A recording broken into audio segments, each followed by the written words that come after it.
Querido professor, querido aluno da Escola Bíblica Dominical, que a paz do Senhor Jesus Cristo te encontre muito bem, onde quer que você esteja nesse momento.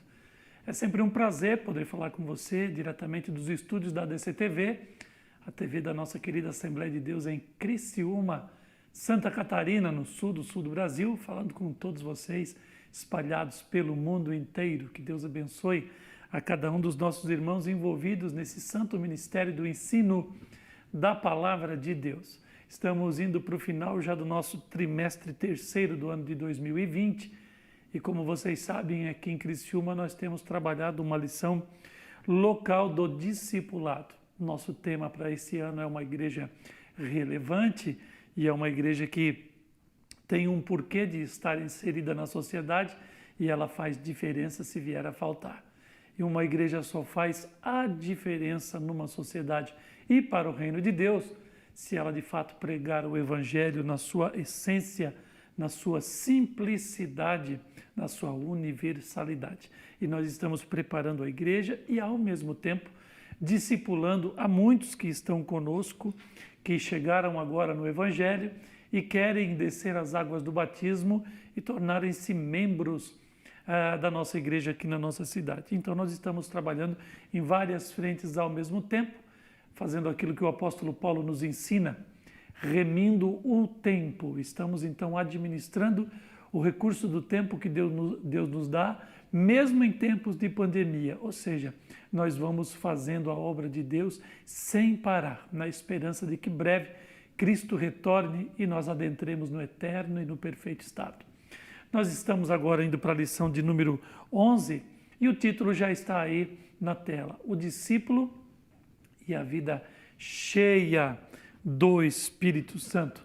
Esses simbolismos do Espírito Santo, eles nos trazem, melhor dizendo, uma ideia mais amplificada, por assim dizer, de quem é o Espírito Santo na sua pessoa e no seu ministério e na sua atuação dentro da igreja.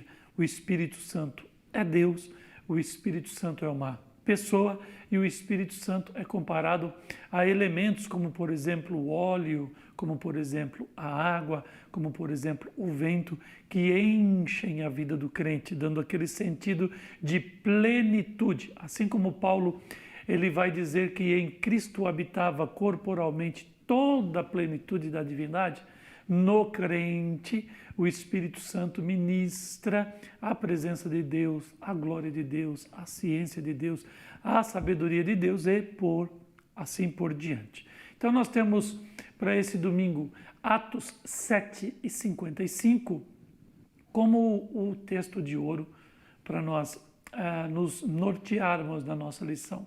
Mas ele, estando cheio do Espírito Santo, fixando os olhos no céu, viu a glória de Deus e Jesus, que estava à direita de Deus. Ou seja, nós vamos falar de Estevão, aquele santo diácono da Igreja de Deus, que estava naquele momento pregando o Evangelho, ele estava naquele momento em uma luta muito grande, uma oposição ferrenha contra a pregação, contra a presença de Deus na sua vida, entre ele e o Sinédrio, os líderes dos judeus do seu tempo, e ele então está cheio do Espírito Santo e capacitado a pregar o Evangelho com ousadia, enfrentando, como foi naquele caso, inclusive a morte.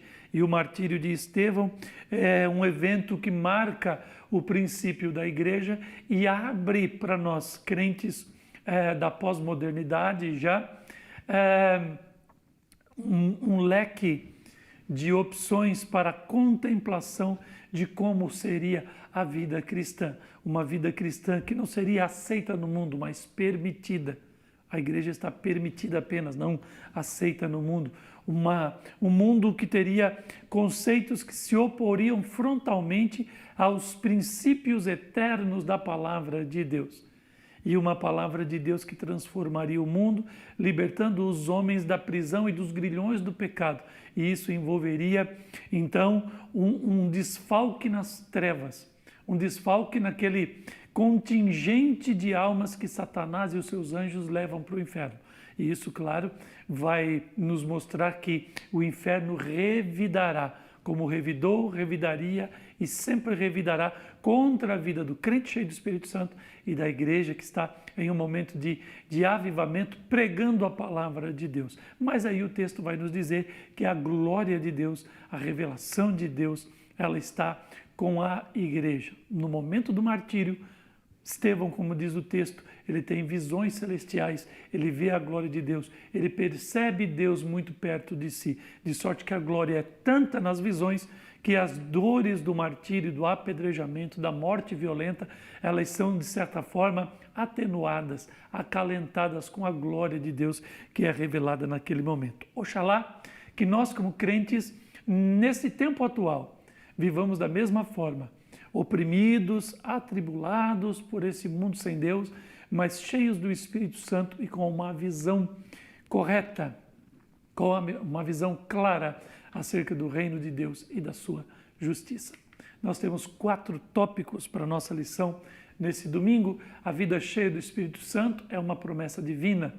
Deus, desde a antiguidade, vem prometendo que nos daria uma dispensação onde a humanidade seria tocada pelo ministério do Espírito Santo. Uma vida cheia do Espírito Santo e as Escrituras. Qual a relação que as Escrituras e o Espírito Santo têm na vida do cristão? Uma vida cheia do Espírito Santo é uma vida cheia de virtudes, e vamos falar de poder e virtude, e creio que a nossa mente se expandirá nesse conceito. A vida cheia do Espírito Santo é uma vida frutífera. Já viemos a várias aulas falando sobre o fruto do Espírito, os dons do Espírito, as manifestações do Espírito, mas vamos falar um pouquinho mais hoje, novamente, porque nunca é demais, sobre o que é dar fruto na presença de Deus. Então, introduzindo a aula desse próximo domingo, ter e viver uma vida cheia do Espírito Santo é uma das grandes bênçãos que Deus nos permite ter aqui na Terra, além de ser também uma grande necessidade. É uma bênção, sim, porque é uma relação do crente, enquanto ainda vive neste plano terreno, com o Deus que é eterno, que é vivo, que é Espírito. Então, é uma permissão divina, mas também uma necessidade que o crente tem.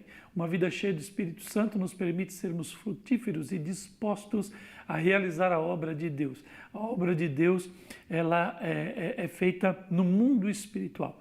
E só com essa unção, com essa capacitação do Espírito Santo, dessa movimentação, como falamos na última aula, do parakalã, do paracleto, da ação do paráclito na nossa vida, é que a gente adentra ao mundo espiritual para realizar obras espirituais. Estudaremos este assunto abordando como era a presença do Espírito Santo no Antigo Testamento e com base na passagem bíblica a respeito da vida de Estevão, que foi um dos primeiros diáconos da igreja cristã. O primeiro mártir também, um dos primeiros diáconos, o primeiro mártir da fé cristã, como uma vida cheia do Espírito Santo pode ser percebida, principalmente em relação às Escrituras, a Deus e à prática da vida cristã. Então vejam aqui as instâncias em que uma vida cheia do Espírito Santo vai nos levar à compreensão das Escrituras através de uma relação aprofundada, de uma relação onde o crente ele vai então observar a palavra de Deus, meditar na palavra de Deus, contemplar a palavra de Deus, e ele vai então viver numa dimensão mais de comunhão com a palavra de Deus, refletindo, eu estava buscando essa palavra, refletindo os valores do reino de Deus que as Escrituras nos permitem conhecer. E também uma vida cheia de Espírito Santo vai nos levar pela Escritura ao conhecimento de Deus, e o conhecimento de Deus inexoravelmente nos levará a uma prática cristã virtuosa, poderosa, de testemunho, que afetará a nossa vida, a vida da nossa comunidade na igreja local e a comunidade onde a igreja local estiver inserida. Então vamos lá, primeiro tópico da nossa lição vai dizendo que a vida cheia do Espírito Santo é uma promessa divina. E aí a gente tem o primeiro subtópico, a atuação do Espírito Santo no Antigo Testamento. Nesse tópico da nossa lição, professor, o escritor da nossa lição, ele vai fazer uma diferença entre a atuação do Espírito Santo no Antigo Testamento e agora no Novo Testamento. E nós vamos perceber, primeiro, que nós temos que entender que o Antigo Testamento é uma cosmovisão da história da nação de Israel na antiguidade, do seu nascimento em Abraão até a pessoa de Jesus nos evangelhos. Então nós estaremos analisando a saga da nação de Israel desde a sua origem em Abraão, sua entrada no Egito, a saída na Terra Prometida, a formação das monarquias, a sua relação com Deus, a manifestação dos profetas nos dias das monarquias, a queda, os cativeiros e o retorno para a Terra Prometida. Então, além de ser uma cosmovisão, no Antigo Testamento nós vamos estar vendo ali que há uma hegemonia da ascendência, da genealogia, da etnia judaica como um povo de Deus, e a gente vai perceber que este relacionamento de Israel com Deus, ele se baseia numa lei que nós podemos chamar de uma lei retributiva. E isso está muito expresso no livro de Provérbios. Você obedece ao Senhor, observa a sua palavra, você recebe recompensas. A nação de Israel por si, ela como recompensa da obediência a Deus, ela no Antigo Testamento tem a visão de conquistar a terra prometida e se estabelecer como nação, porque Israel, além de ascender de pastores, é uma nação que sempre vive espalhada pelo mundo e sempre vive em constantes embates e combates com nações que não aceitam a sua presença física e geográfica no meio das nações da terra. Então, é esta saga de Israel que vem sendo construída, e como Jesus não abre a dispensação da graça para salvar o mundo inteiro, a gente vai vendo ali certas promessas de Deus sendo alçadas e a bênção de Deus, o nascimento de Jesus, sendo represado para acontecer, como diz Paulo aos Gálatas, na plenitude dos tempos. Então é uma outra dispensação, com outro enredo literário, com uma outra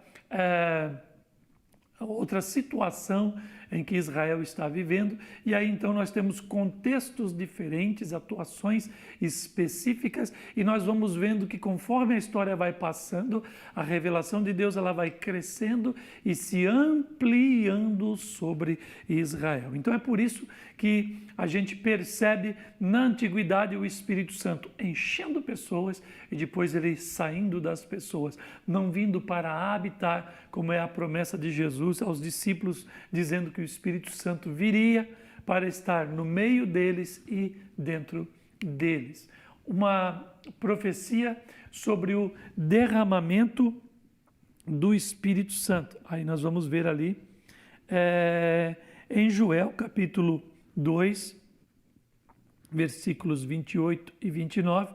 Esse texto é um texto que você precisa ler com o seu discípulo, porque ele é um texto que vai transportar o discípulo que já aceitou Jesus, que já nasceu de novo, que já é tocado pelo Espírito Santo, que como um bebê está crescendo, então você precisa dar a ele, como um pai ensina um filho que ele deve então escolher mais tarde uma profissão, ter uma atividade, coisa semelhante, ele deve então focar a sua vida cristã em ser cheio do Espírito Santo, ser batizado com o Espírito Santo, para que ele possa viver uma plenitude na presença de Deus. Então esse texto, ele é sugestivo e ele cala muito forte na vida do salvo, que de novo é regenerado, ou seja, já nasceu do Espírito Santo.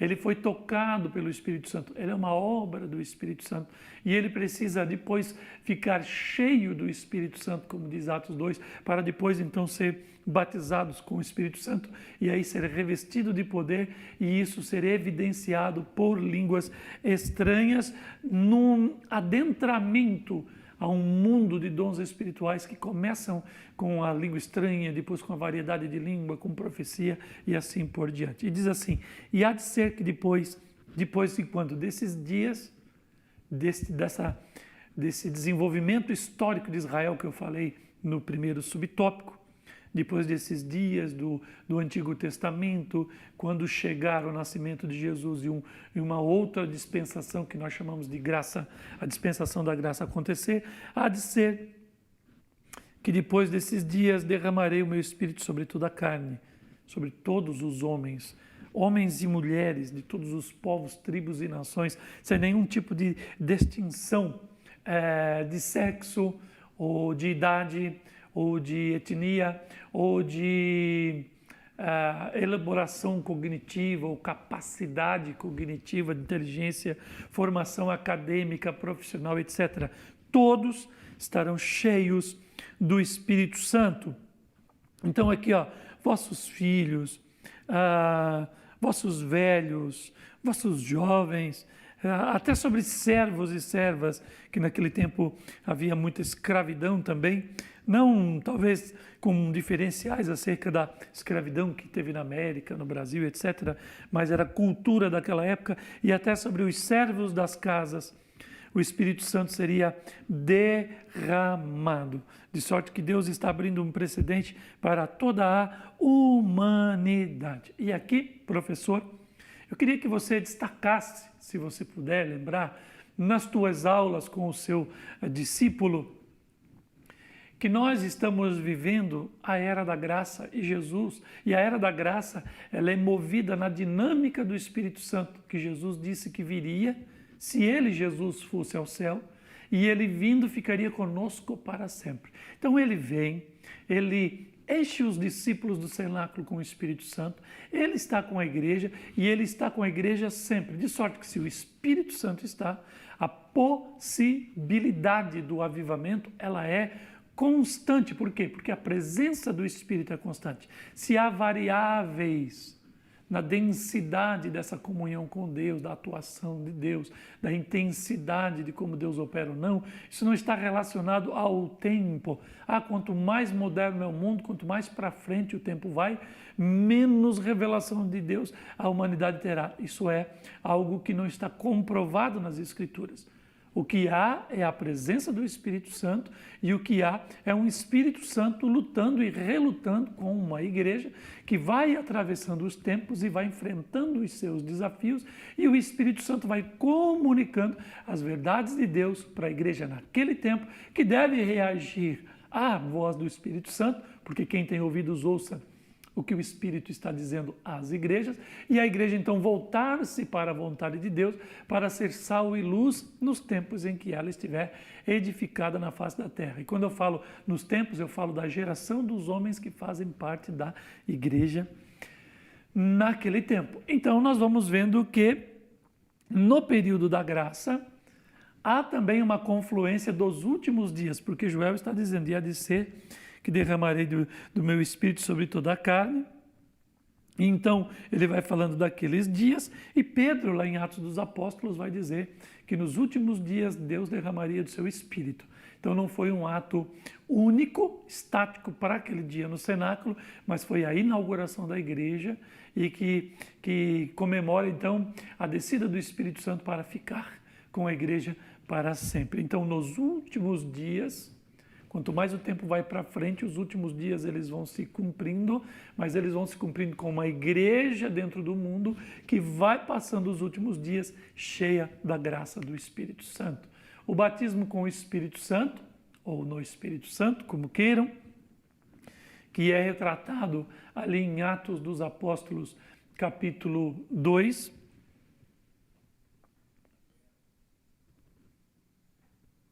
ali em Atos capítulo 2, ele pode ser também compreendido aqui em 1 Coríntios capítulo 14, o apóstolo Paulo ali no capítulo 12, 13 e 14 de 1 Coríntios vai versando sobre dons espirituais, e há aqueles que pensam que as línguas estranhas foram atos que aconteceram só no dia do Pentecostes, mas Atos dos Apóstolos vai falando de sucessivas manifestações do Espírito Santo, onde pessoas receberam o Espírito Santo e falaram em línguas estranhas e profetizaram, adoraram a Deus e glorificavam ao Senhor e etc. Milagres aconteciam e tal.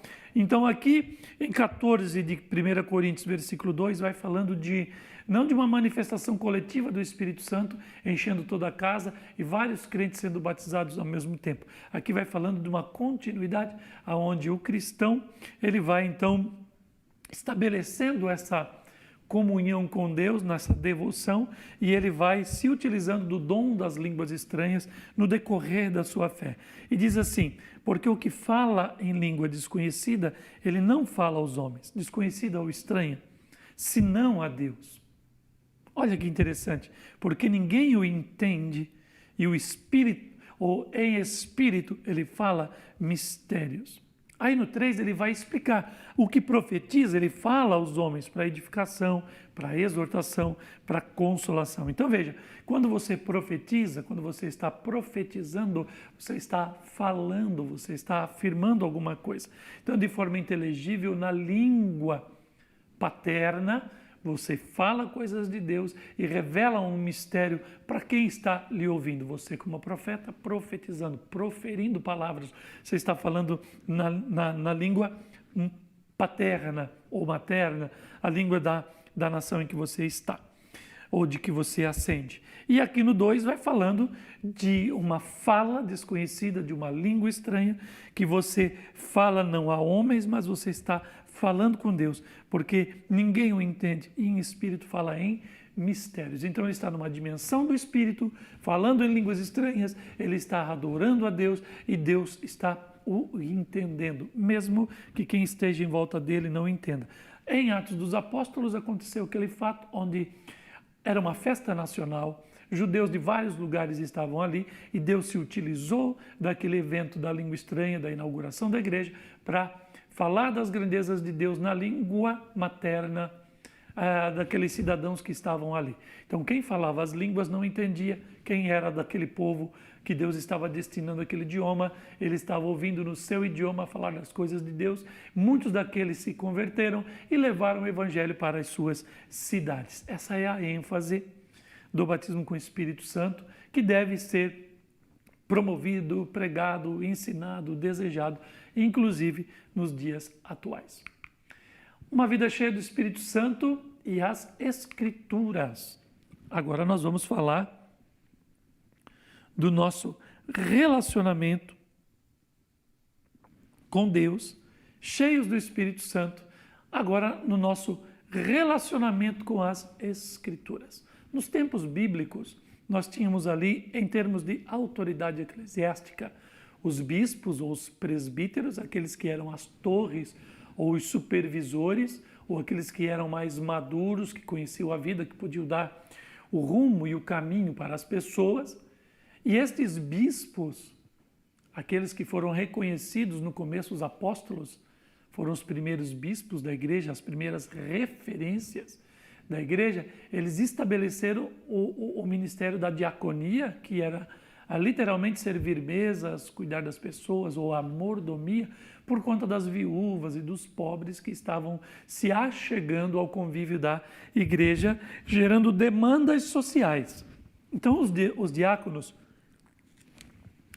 no tempo da sua escolha, ali em Atos 6, como diz aqui no nosso texto, eles deveriam ser, os discípulos, né, eles dizem que vamos escolher homens cheios do Espírito Santo, de boa reputação e que tenham sabedoria.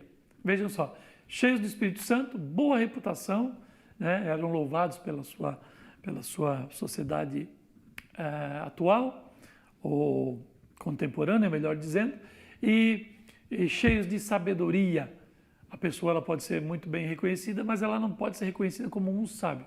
Então, mesmo para fazer os serviços mais simples da igreja, menos complexos, o crente ele precisa ser sábio, ele precisa ter ali uma visão exata acerca do reino de Deus para operar com o maior carinho e destreza possível, fazendo da melhor maneira possível a obra de Deus. E aí eu trouxe para vocês aqui, no ano de 328 depois de Cristo, quando nós tivemos na igreja de Alexandria, ali no norte do Egito, no norte da África, onde se estabeleceu uma grande comunidade cristã, um bispo chamado Marcião, que levantou uma tese contrária à divindade de Cristo.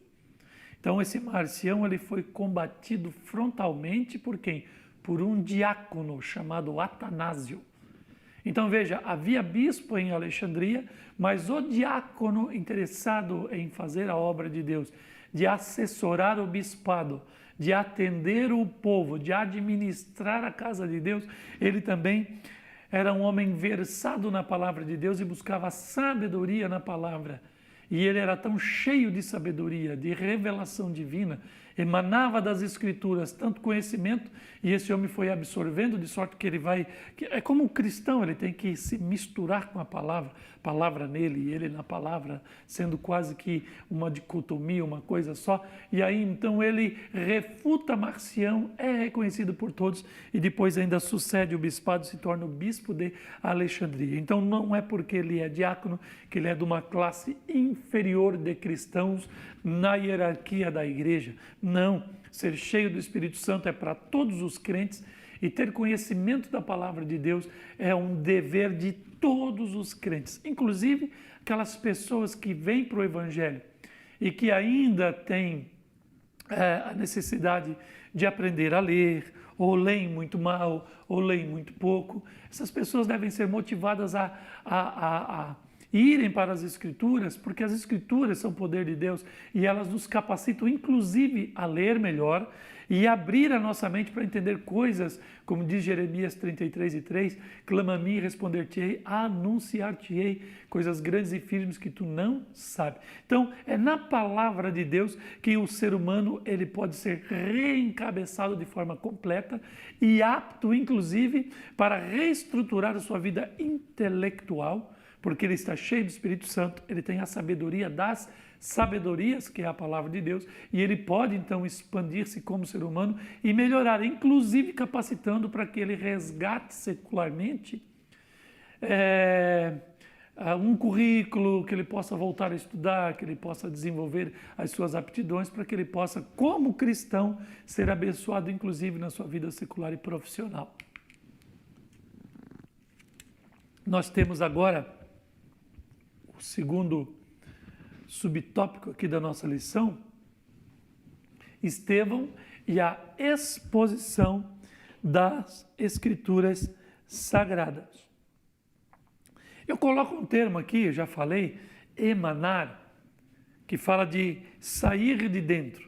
Quando nós falamos daquela teologia transcendente, do Deus que vai muito além, e do Deus imanente, do Deus que está bem pertinho, emanar, que está lá dentro, esse Deus que está emanado pelo Espírito dentro do crente, é o Deus que está emanado lá dentro das Escrituras, de sorte que em cada letra, de cada palavra, de cada espaço entre letras, de cada espaço entre palavras, de cada espaço de construção verbal, de cada oração dos textos bíblicos, nas vírgulas e nos detalhes, a palavra de Deus está carregada de unção, carregada de revelação, carregada de instrução. E aí, quando você está cheio do Espírito Santo, veja, o Espírito Santo é o Espírito que motivou os eventos, as circunstâncias, os momentos e os autores, os personagens de todo o enredo bíblico. Então, esse Espírito que construiu a Bíblia Sagrada, a palavra de Deus, esse documento divino, é o mesmo Espírito que está dentro do crente, de sorte que quando o crente vai para a palavra, de dentro da palavra emana. Aí o Deus imanente que está lá dentro, ele se emana em revelações ao crente que está buscando da palavra de Deus. Então é perceptível a intimidade que Estevão tinha com as Escrituras Sagradas, ao ponto de, em seu memorável sermão, expor de forma sintetizada o plano de Deus, desde a chamada de Abraão, os patriarcas e Moisés. Ele vai construindo ali, você vai ler esse texto de Atos com o seu discípulo. Declarou ainda que os sacerdotes rejeitaram as Escrituras, resistiram ao Espírito de Deus, e a passagem bíblica chega a dizer que, com clareza, que a firmeza com que Estevão discursava sobre as Escrituras deixaram os membros dos sinédrios estarrecidos. Então essa firmeza, essa conduta, essa santidade era a densidade do conhecimento bíblico na alma de Estevão, que o enrijeceu para ser esse soldado poderoso da igreja primitiva. Então o Espírito Santo nos conduz às Escrituras. Creio que o comentário que eu fiz no tópico anterior, ele pode ser muito bem compreendido aqui nesse terceiro tópico. Eu poderia acrescentar aqui que o Espírito Santo, então, ele, mais tecnicamente falando, ele pode revelar na Escritura Sagrada para cada um de nós o sentido literal. Ele pode nos levar à compreensão, então, de termos que são literais, que se cumprem naquele momento, mas ele pode também sacar das Escrituras uma compreensão mais moral, aonde eu vou levar os conhecimentos da Bíblia Sagrada, não só de forma técnica, onde foi, quando foi, com quem foi, para que foi, sabe aquela coisa crítica, histórico, cultural, literal, aquela coisa muito rígida, analisando só o evento e o momento. Eu posso pegar aquele ensinamento rígido e transportar em equivalência para a minha vida moral. Isso vai influir, o acontecimento do adultério de Davi. É um ato que aconteceu, ele é histórico, mas eu posso narrá-lo de forma histórica, como um conto, mas eu posso transportar moralmente para mim e usar do exemplo de Davi para que eu não traia minha esposa, para que eu não adultere, para que eu não viva nessa dimensão do pecado. Então isso tem afetações morais dentro da minha alma. E também com equivalência espiritual. Por quê? Porque o Deus da palavra é Espírito, o Espírito de Deus está em nós, nos fazendo andar em Espírito, e este Espírito, ele vai além da moralidade. Por quê? Porque há pessoas que são moralmente equilibradas, bem construídas, elas são pessoas que são exemplares nos seus tratos, nos seus negócios, enfim. Mas essas pessoas, se não tiverem o novo nascimento, a revelação plena da salvação, elas chegarão a um limite de positividade, por assim dizer, mas não terão a totalidade da salvação. Então, eu preciso ir além, eu preciso andar no Espírito, e aí, então, eu posso ter essa gradação de conhecimento, desde o literal, passando pelo moral, atingindo o meu espiritual e me dando virtudes, para que eu possa, então, adentrar a um mundo de milagres, de prosperidade, um mundo onde o Espírito de Deus influi sobre circunstâncias, tempos e momentos, com providência, com provisão, enfim. Aí eu vou além do humano, vou além da lógica humana, vou além da razão, da percepção humana das coisas. Aí eu ando no andar de cima, eu ando lá no céu, eu ando numa outra dimensão. Uma vida cheia do Espírito Santo é uma vida cheia de virtudes. Agora nós vamos caminhando e vamos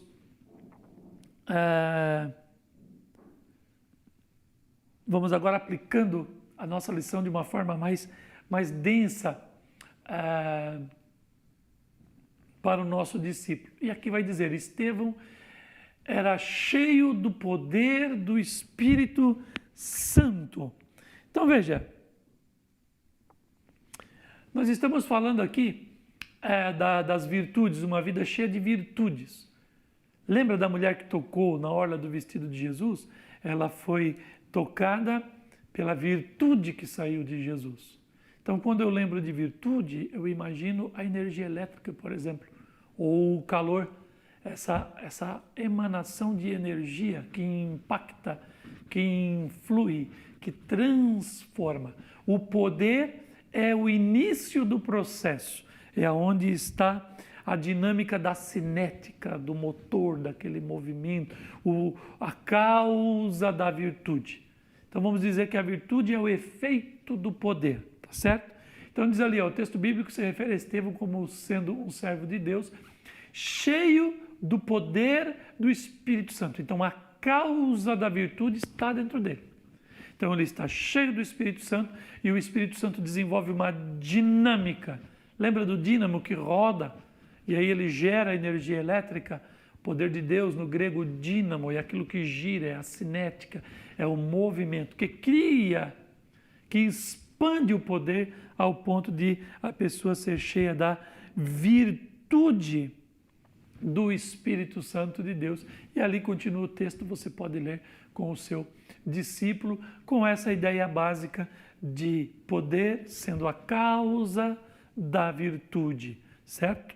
Então, a virtude como uma emanação, né, que influi, que impacta, que transforma. No caso de Jesus, é aquela mulher que cura enfermidades, que gera sermões, que gera salvação, que gera batismo com o Espírito Santo na vida de outras pessoas. Cheio do Espírito Santo e cheio de coragem. Olha só, o antônimo de coragem seria o quê? A covardia, ou então, eufemisticamente falando, a timidez. Para a gente não ofender seu covarde, a gente chama ele de tímido, não é assim? Então veja, o Espírito Santo, ele nos tira dessa dinâmica da timidez, da falta de coragem, para não chamar a covardia. Ele nos tira dessa dinâmica, por quê? Porque o Cristo que nós servimos, ele morreu na cruz do Calvário, porque ele era cheio de coragem para enfrentar o desafio daquela cruz. Então, o Espírito que está em nós não é um espírito de temor que está no mundo, ele nos enche e ele então nos faz corajosos para que nós habitemos. Eu já falei aqui que a igreja ela é permitida, ela não é aceita. O ambiente é hostil e ela é permitida, então ela habita neste espaço com pessoas à sua volta, com circunstâncias, com eventos e momentos, e ela precisa estar cheia de coragem, a pessoa cheia de Espírito Santo, cheia de coragem, para que possa conviver com as pessoas que de fato não têm o Evangelho como prioridades das suas vidas. Cheio do Espírito Santo e cheio de esperança. Que coisa linda, que coisa maravilhosa. E aqui eu coloquei para vocês que o Espírito Santo, ele nos transmite a segurança de estar em Cristo. E esse é um tema que lá na frente, quando o seu discípulo estiver mais aprofundado nas Escrituras, ele vai questionar se o salvo pode perder a salvação ou não pode. Mas, se ele estiver cheio do Espírito Santo, ele vai ter o quê? Aquilo que os teólogos da antiguidade chamavam de a segurança em Cristo Jesus. Então, antes de eu discutir a relação do Espírito Santo na vida de um salvo ou de um apóstata, eu vou então trabalhar na fonte da virtude, que é ser cheio do Espírito Santo, estar com virtudes que provêm de Deus, emanando de dentro de mim, da causa que é a presença do Espírito Santo, bem relacionado com as Escrituras, cheio de coragem. Então, estando em Cristo, ele tem essas possibilidades. Se ele está em Cristo, a lógica é o quê? Que ele vai ter esperança. E a esperança aqui, ela pode ser sinônimo de certeza, de um absoluto dentro da nossa alma, como uma âncora, como diz o escritor aos Hebreus, uma âncora para a nossa alma, que não deixa que o navio ele vá vagueando sem rumo no oceano das incertezas. A âncora da nossa alma, a esperança, ela nos firma em Cristo e ela nos deixa, mesmo que balançando sobre o mar, mas nós estamos firmes e nós não estamos soltos na falta da esperança. E a esperança, ela traz essa segurança que eu acabo de falar. Então aqui, no quarto ponto, terminando a nossa lição, a vida cheia do Espírito Santo é uma vida frutífera. E aqui nós temos muita coisa para falar. Nós vamos falar aqui sobre os 9 sabores do fruto do Espírito de Gálatas capítulo 5.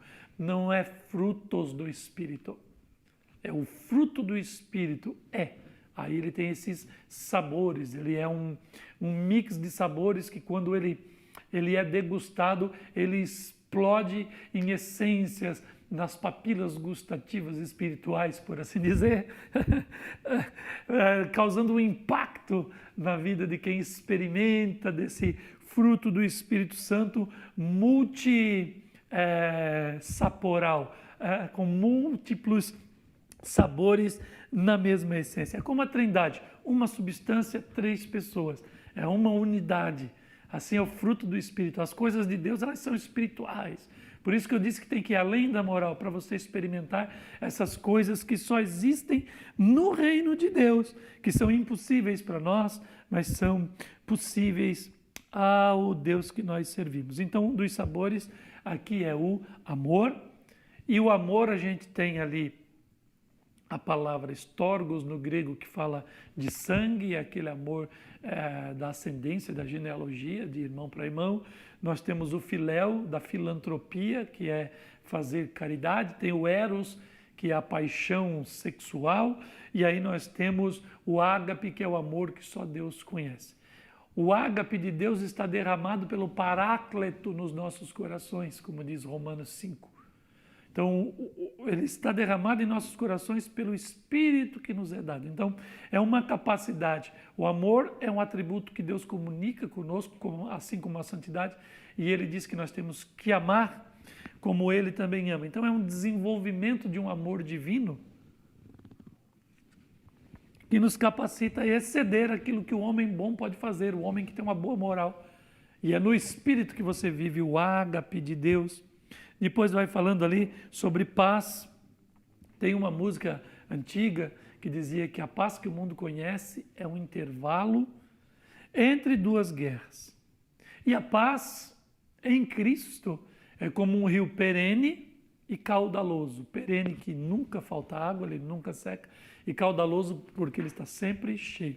É uma constância, é uma virtude que só Deus pode dar. A alegria tem seus altos e baixos, né?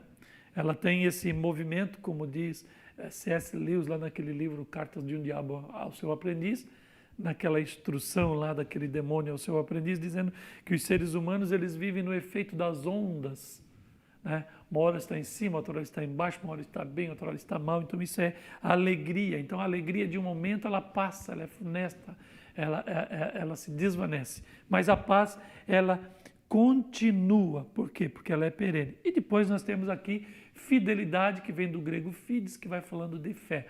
Você é uma pessoa confiável. As pessoas podem olhar para ti e acreditar no que você fala, porque você, de outra forma, é fiel. Você cumpre o que você diz. Então, a fidelidade, ela tem esse poder de gerar fiéis em quem experimentar a fidelidade de um fiel.